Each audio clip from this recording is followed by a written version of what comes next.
Ashley. I do a little bit of everything, but I am mainly a creative director and photographer and a digital artist. My name is Chelsea Marie. A lot of people tend to drop off the Marie. So for short, I go by CM. Like Ashley, I feel like I do a lot too. I feel like I'm a jack of all trades and a master at all. I'm just kidding. No, she's not. She's not kidding. No.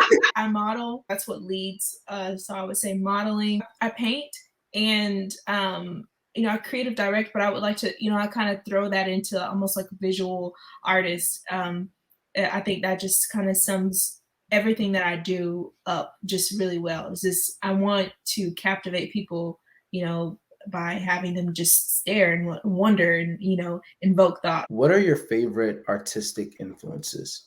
See, now it's gonna have me getting into weird. Go But for I it. would say We love the weird on this channel. Go ahead. so. Yeah.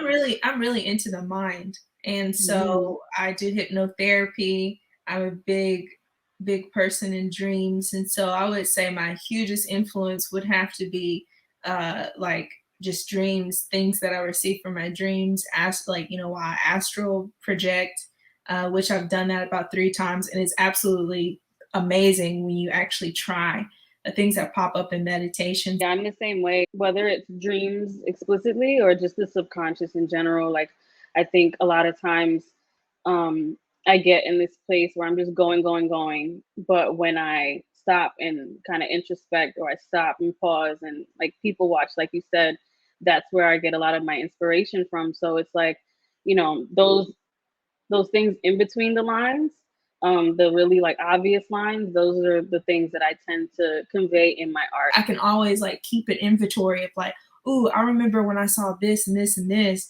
like the symbol that I just saw right now, that's alignment. Okay, I'm in alignment, so I need to figure out like how can I incorporate that into like what I do every day, and what do I need to know, like what do I need to pay attention to right now. The quickest way for anybody to reach consciousness is to look outside of yourself.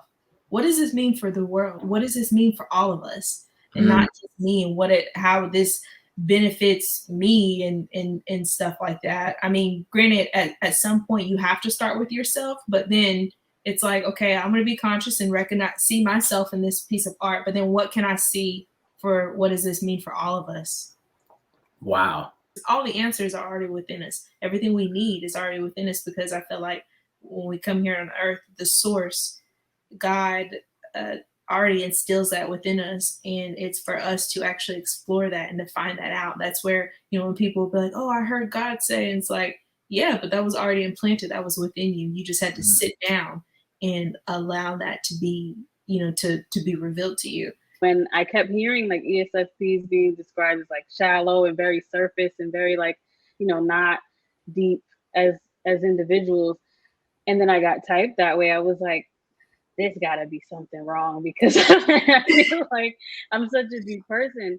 And I was talking to my friend about it, and one of the things that he just can't help, it's just second nature to him, is he speaks in metaphor all the time.